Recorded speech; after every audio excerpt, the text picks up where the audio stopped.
Hey everyone, welcome back to the game plan. My name is Eric Harris and I am the host of the show.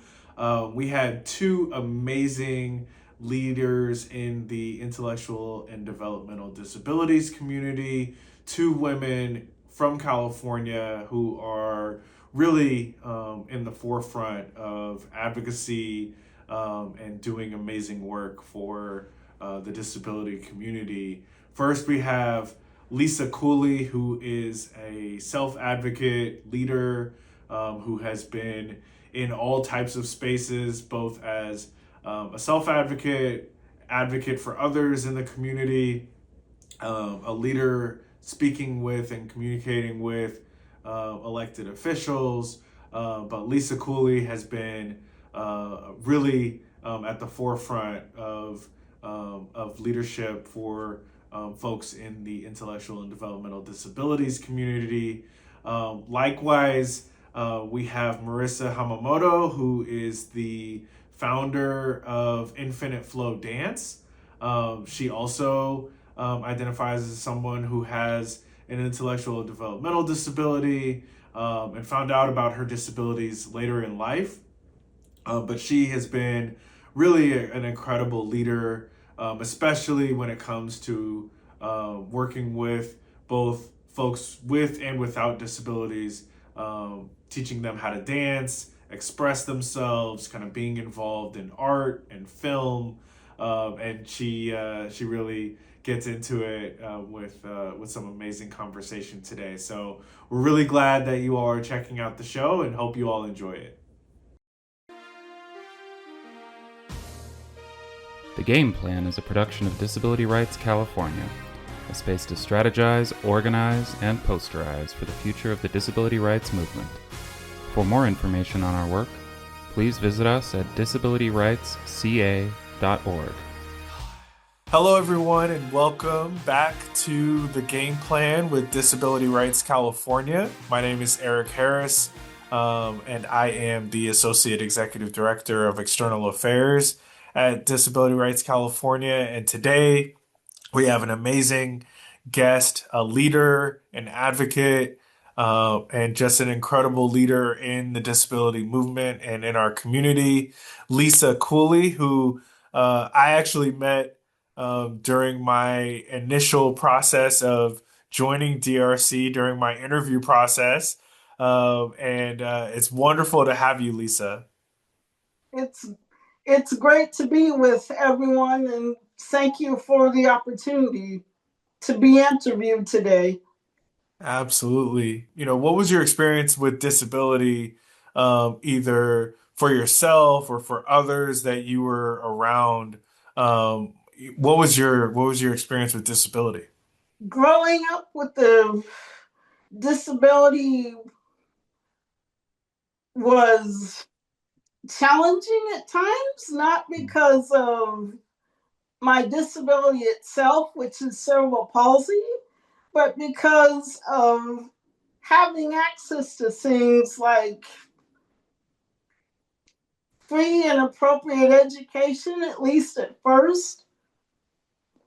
And then as I grew up and went to middle school and high school, it was mostly dealing with accessibility issues Hmm. because I grew up and went to high school before the ADA was even a thing in the mid 80s through late 80s and early 90s. Wow. And it's interesting because, and you've talked about this before, that, um, having a disability itself is not necessarily an issue or a bad thing uh, or a so-called, challenge as other folks might say, but it's how the services and the others around you react to your disability, making sure that you have the accommodations that you need, What was that like as you were in school and kind of growing up? You said it was before the ADA, but how was it making sure that you had, what you needed to have? My my mother was and still is my biggest advocate. But Mm, over the years, I learned how to advocate for myself and what I needed related to my education, especially after high school and going to college. mm, mm. Wow. Yeah, no, that's very similar to a lot of us with disabilities, especially if we were born with our disabilities. Our parents become our biggest advocate and kind of hand the baton off to us to be our own advocates and our own leaders in that way.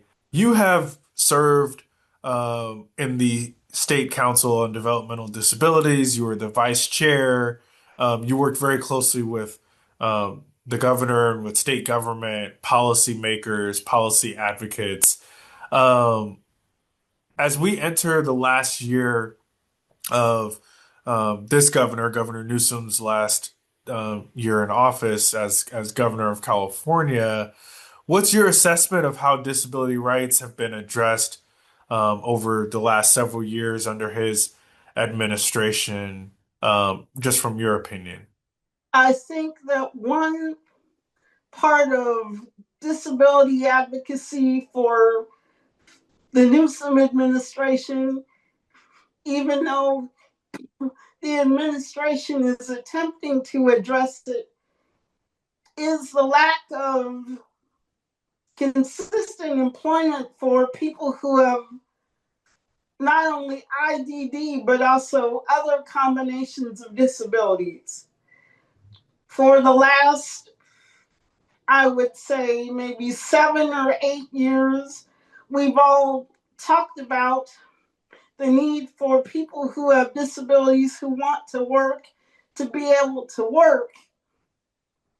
But as far as I know, the numbers of employment for people who have disabilities hasn't increased as fast as it should have increased. Mm, mm. And especially, I mean, you know this, California is the birthplace of the disability movement.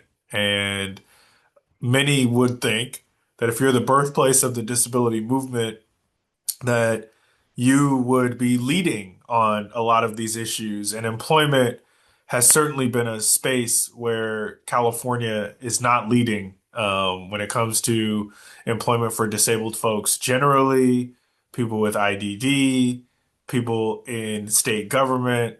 We're just lagging behind. What message would you want to send to the next governor when it comes to some of these issues? I would say do more than talk about disability employment. Put appropriate action steps in place to increase numbers related to disability employment and make it easier for people who have disabilities, and especially disabilities that require some sort of home care Mm, for people who have disabilities. Make home care not only a benefit that person with that people with disabilities can benefit from in their personal lives, but make home care a benefit that they can use more in their professional lives if they need to, so they can not only have employment but maintain whatever employment is appropriate for them. that's right. Next question I have for you, independent living.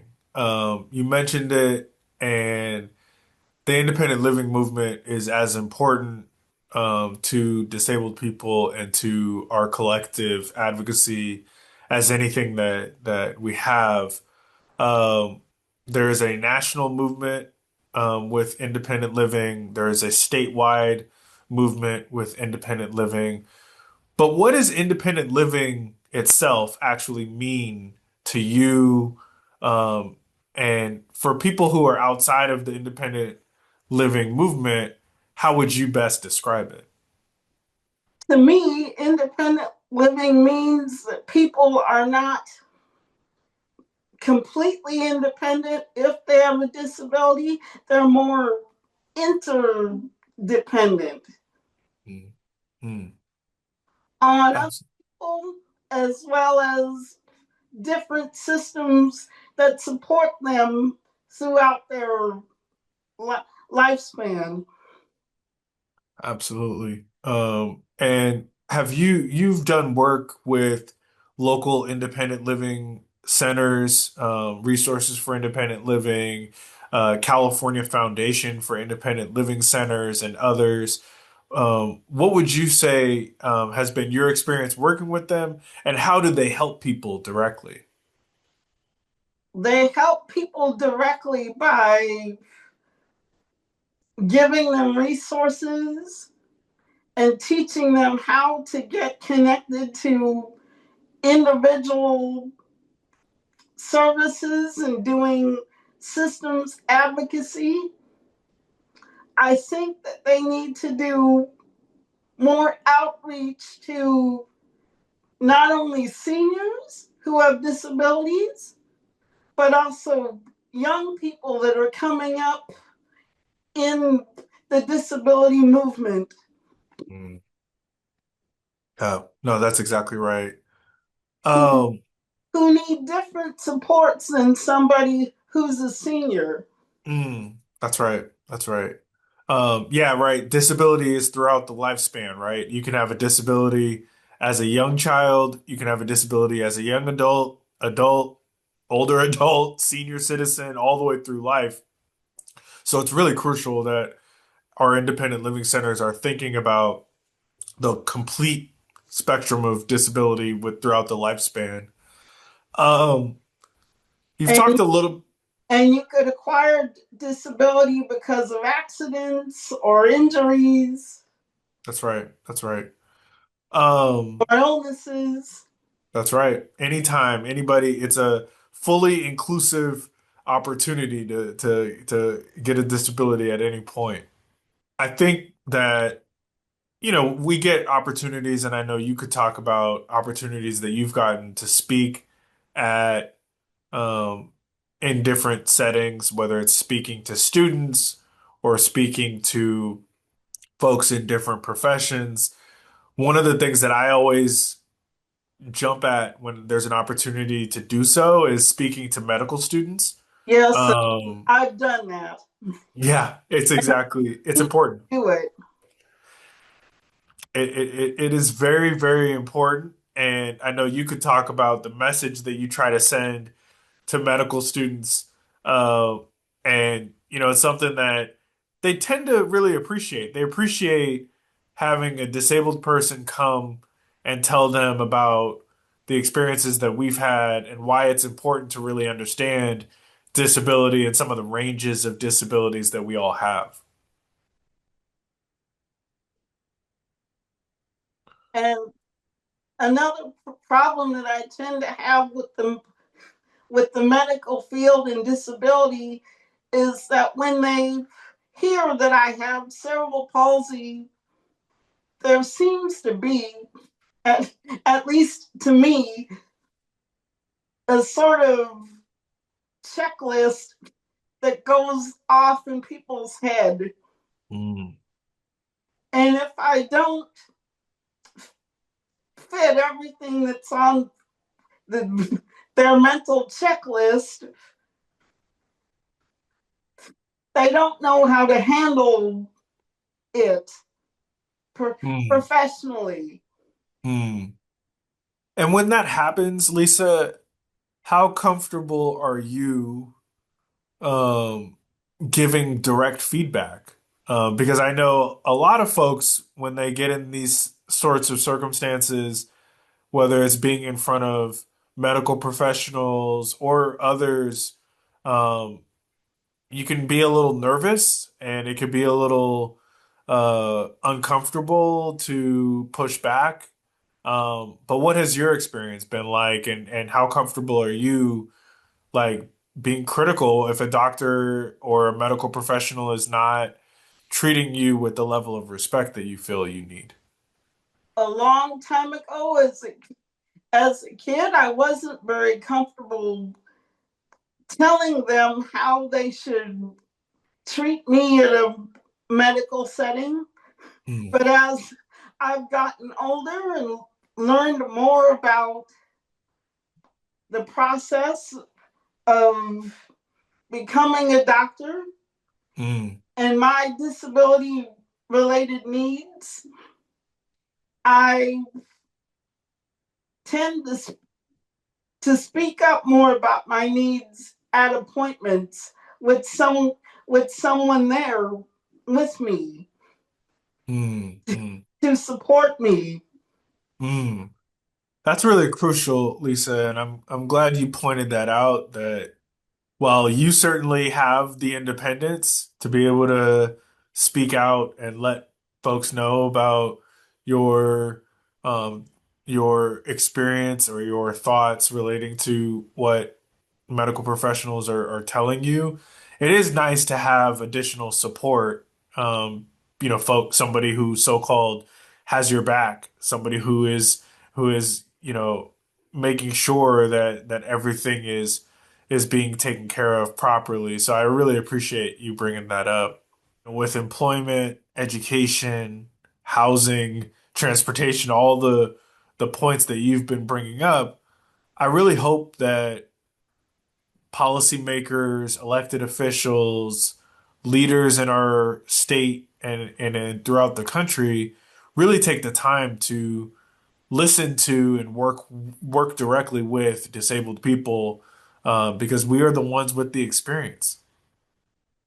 And policymakers not only need to listen to us as people with disabilities, but they also need to listen to our family members and friends so they're able to speak on behalf of their siblings or other family members who might not have the ability to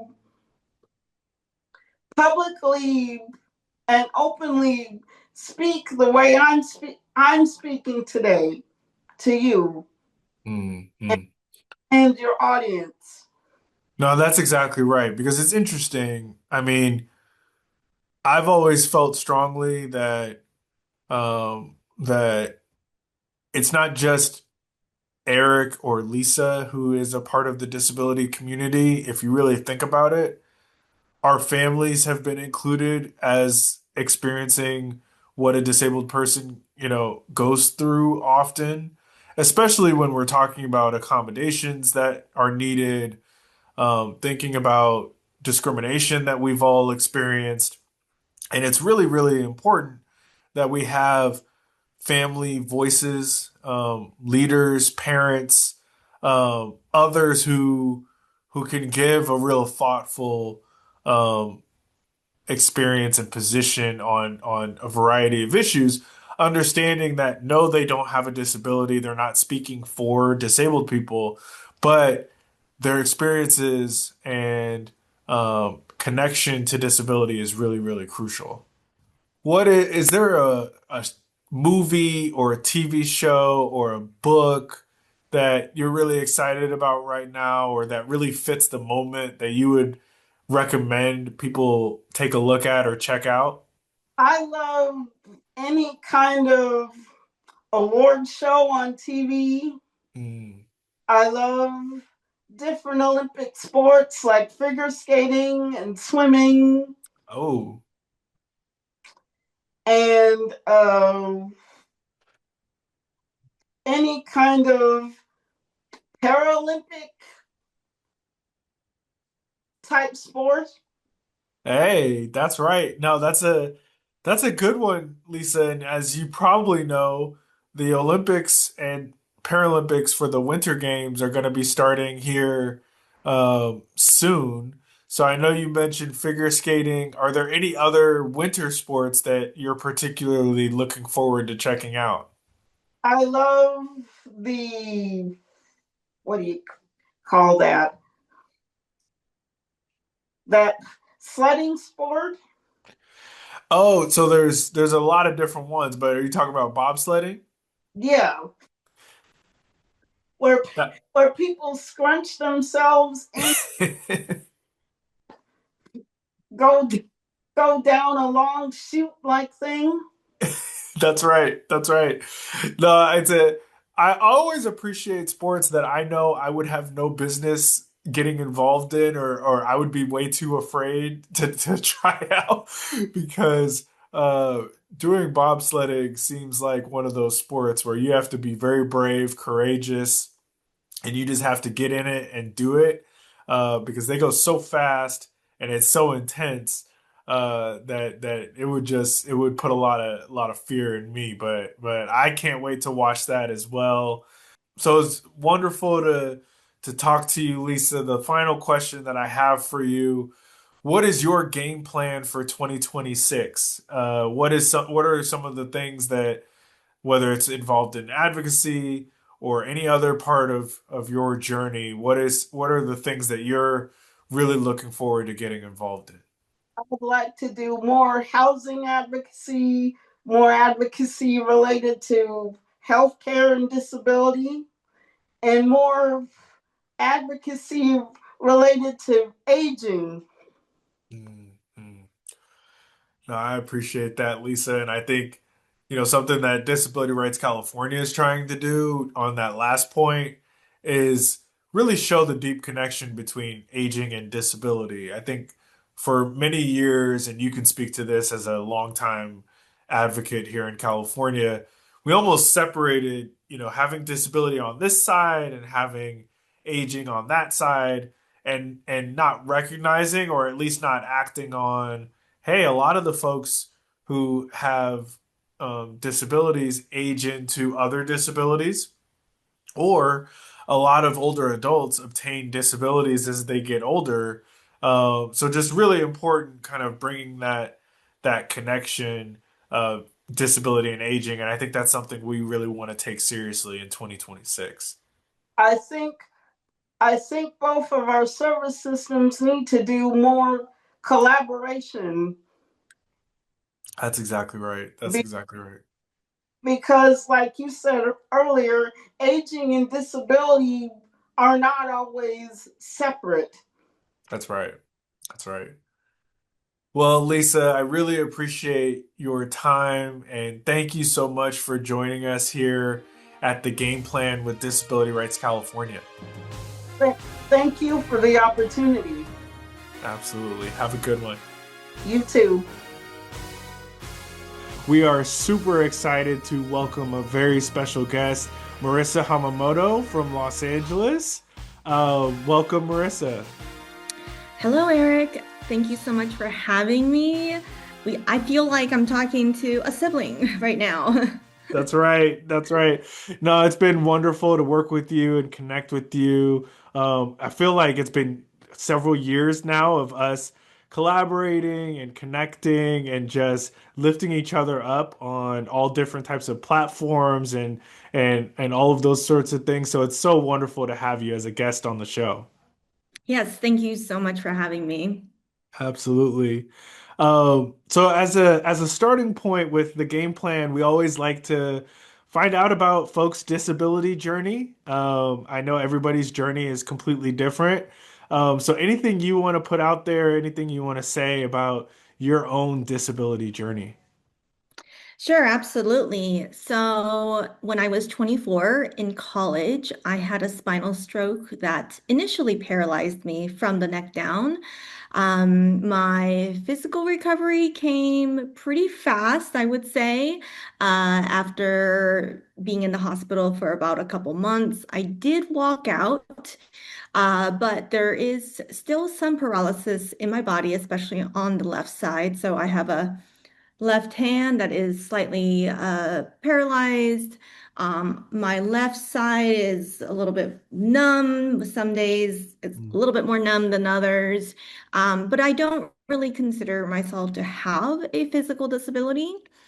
I do feel my paralysis out of I do feel my paralysis when I dance, which is Mm, the interesting thing. It's almost like a reminder of who I am and where I came from. So I kind of don't really see it as like a hindrance, but rather as like a reminder of who I am and what I stand for.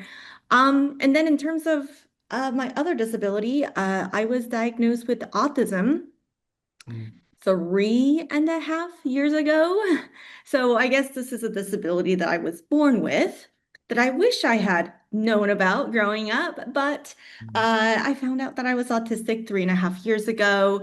And it was through being in the disability community for up to then about 6 years, 7 years of leading infinite flow dance, mm, learning about different disabilities, both apparent and non-apparent, and learning about neurodivergence. Full transparency, I did neurodivergence. Neurodiversity were not words in my vocabulary when I started Infinite Flow in 2015. So it was through the community organically educating me that I started to question my own neurodivergence. It led to actually also getting a close member in my family diagnosed with mm. autism. And it was actually through those processes that I started to question my own neurodivergence. So I got assessed, and yes, I'm autistic. And I'll just say that the diagnosis gave me more clarity than confusion. Man, I feel you on that. And that's really interesting. And I think that for a lot of us with disabilities, you know, if we aren't around it all the time, there's no way that we would have a real full understanding of disability. And so to hear your experience of, being with part of the disability community, being around disabled people, giving you some additional clarity, and then of course being diagnosed, um, it's really helpful to, I think, the folks who are tuning in because the disability journey can be different for everybody, and I think that the more information that we can put out there, the more folks can find out about their own lived experience or the lived experience of others as well. So I really appreciate that point. I think that neurodivergence, of course, can have such an impact on your understanding and perception of like school and like how you learn what you pick up um and you went through obviously K through 12 to college, etc.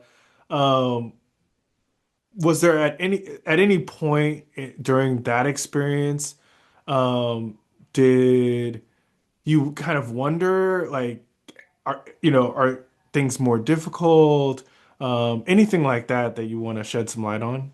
You know, obviously, I didn't know the word stimming until like in the last few years. But in retrospect, some of my stims that I grew up with is that this is going to sound gross, but I picked on my hangnails all the time till they were bloody.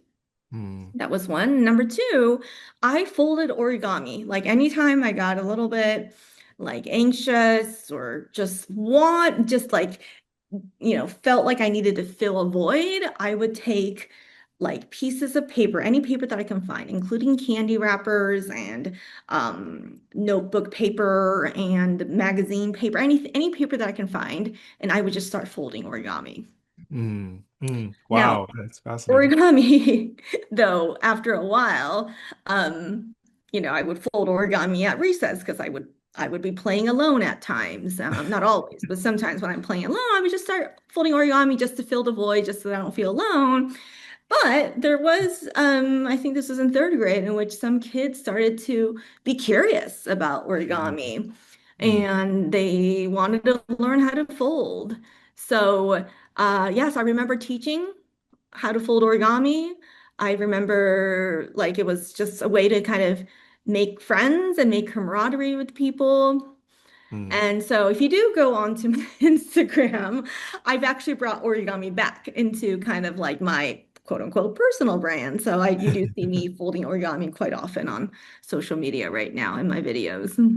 When I was in freshman high school year, toward the end of the year, there was a group assignment in social studies where basically we were tasked to do something, to complete a project as a group.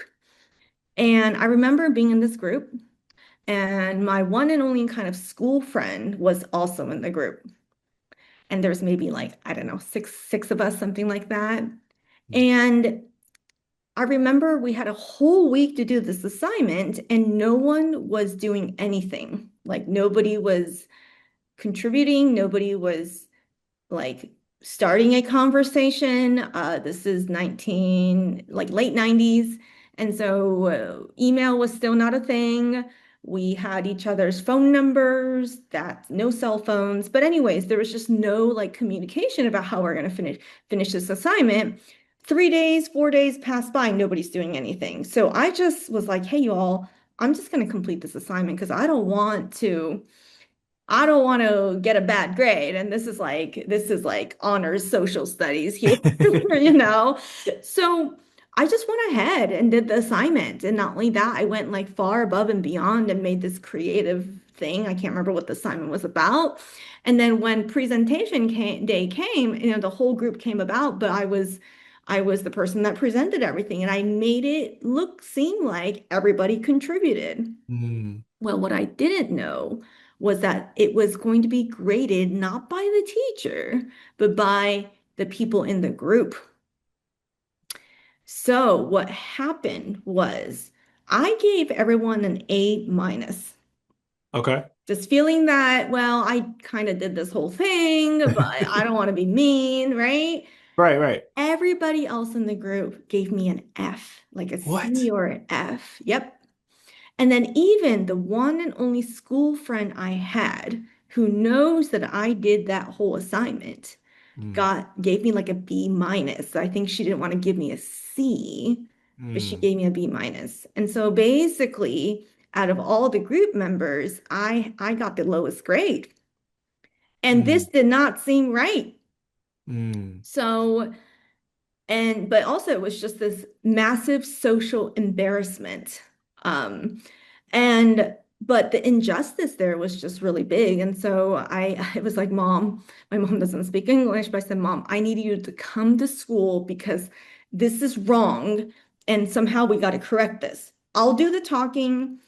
And you just have to be there, just as a parent, Right. because usually a parent would probably speak up at this moment, but mom doesn't speak English. And so I called my mom, and Mm. my mom came to school with me. Anyways, long story short, the results did not change. The teacher did Mm. not change the grade, saying that, well, part of the lesson of this assignment was to learn how to work as a team. Well, Wow. why did she not mention that at the top of the assignment? So anyways, long story short, maybe for a neurotypical child at this point, they would just learn, Right. digest, carry on. But in Mm. my case, I just said, I'm not returning to school anymore. So Mm. I didn't return to school. And I Oh. said, you know what? I don't want any friends because friends are just going to betray me. Mm. So, yeah, so after that, I didn't return to school. And then I Wow. homeschooled for a whole year after that. But when I told this story to the psychologist that assessed me for neurodivergence 3.5 years ago, this was a pretty big factor Mm. in kind of her assessment. Infinite Flow today is a disability-led, cross-disability represented dance company, or I should say professional dance company and nonprofit with a mission to advance disability inclusion and reimagine possibilities one Mm. dance at a time. Um, we're recording this at a very interesting time in which, yes, I am working on the evolution and the Infinite Flow Dance 2.0 right now. But up until now, we have, as a professional dance troupe that has both dancers with apparent and non-apparent disabilities, we have performed over 400 times, everything Mm. from school assemblies, community festivals, to large corporate events, global events. We consider the internet to also be the stage. So we've created some fascinating dance films and content which have reached over 100 million people. School assemblies are a very, very big part of the work that we do in our hearts. And so we've served, I think we're like at 35,000 youth across school, through school assembly programs. And I'll just say this much, my background is in concert dance.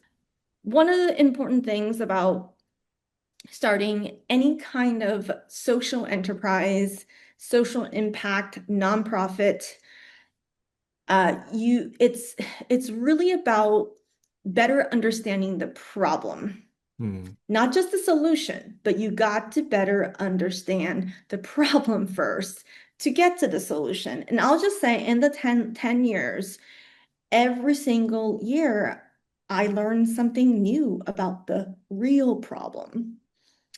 And the real problem, when you start peeling the onion one layer at a time, the problem that you saw was more and more systemic and more like it's not, it wasn't like, I started Infinite Flow with disabled people don't have equal access to dance. That's where it started. Right, right. But when I started asking why and why and why and why and why, there was so much more and so much deeper. And so much of this is so ingrained in our society that like we don't even see it as a problem. Right. Like, and I mean, and just so I know, again, I'm still at the time of recording this podcast, I am still finding the words to articulate all of this. Right.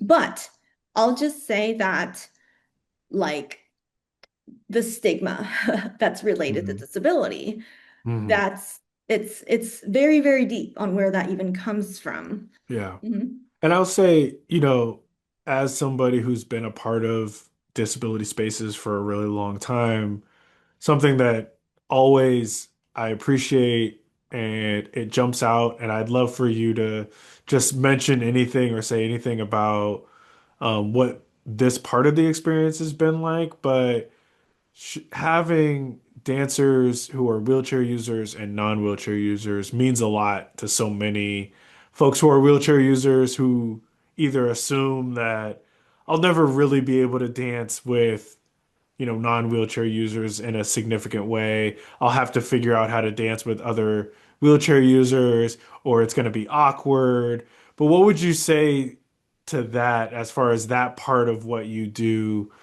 being such a major part? I know that with a disability, whether you can see it or not, comes with challenges. We need to acknowledge that. However, when I'm in the studio, you know, I let go of that. And I also do my best to the dancers that I'm working with to also let go of that. What if we used your wheelchair, Eric, as a tool for creativity? Because Mm, guess what? There's some stuff that you can do as a wheelchair user that I can't mm, on feet. right. So that's cool stuff. Yeah, yeah. You know? And so you know, I'm not a proponent of toxic positivity either. Mm, However, like even if it's for that 1 hour in the dance studio, can mm, we think of our differences and disabilities as sources of creativity and power, mm, and instead of thinking of them as a hindrance? yeah. So yeah, so that's where I start from. On a more tactical, tangible level, I'll just say this much. Out of the few things that are newly being implemented, one of the things that is much needed is, well, two things. We need more disabled dance teachers, if we're talking about dance tactically here. Mm, And we need dance educators to be educated on how to integrate disabled students, whether it's kids or adults. mm, So I am piloting a accessible dance certification program this year. Wow. And again, tactical, it's dance, specifically dance and movement. And a lot of this, like I'm gonna work on this over a sprinted week or so, but with some of the notes that I've started to write down and what this certification is going to include, a lot of it is mindset. Mm. It's not even like hey, when you have a student like this, you need to do this or that, because guess what? Like, this, like let's say you have 6 students with autism. They're all going to have different access needs and learning needs. So you can't put like a diagnosis in a box when you're a teacher either. So it's more like, okay, when you do have that student with a difference that's in your class, what's your process to make sure that that they're able to participate? Mm. Like, what does that process look like? The last 2 questions that I have for you. First one, is there something in pop culture, movie, book, TV show, music, song that you're just really excited about right now that you would encourage folks who are tuning in to check out? Oh, Yeah. but okay. Barbie, there is an autistic Barbie now that was Yes. created in collaboration with the Autism Self-Advocacy Network, Yes. which, I have much respect for. I've never been involved with them yet, but I do get their newsletters. I do read their newsletters, and I know that it is autism, it's an autism-led organization. Yes. And Um, and so yeah, Autistic Barbie. So last question for you. What is your game plan for 2026? What are you most looking forward to? I know you've talked about some of the changes and some of the shifts that Infinite Flow is looking at, but what are you kind of most excited about 2026 game plan going forward? Um, that is to be revealed. So I don't want to talk about it too much right now.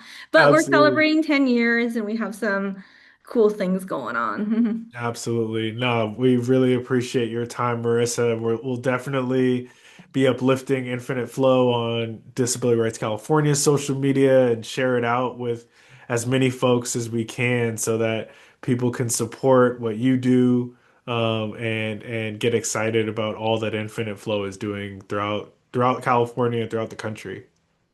Okay. Yeah, thank you. And thank you so much, DRC, and you, Eric, for inviting me onto this podcast. I feel like DRC does so much for the community, so thank you. And you do a lot for the community too, so thank you. And I'm sure we will come back, together also working on some legislation, hopefully soon. Absolutely. Thank you so much, Marissa. Thank you, Eric. This has been The Game Plan, a production of Disability Rights California. Please like, subscribe, and comment on the platform of your choice. See you next time.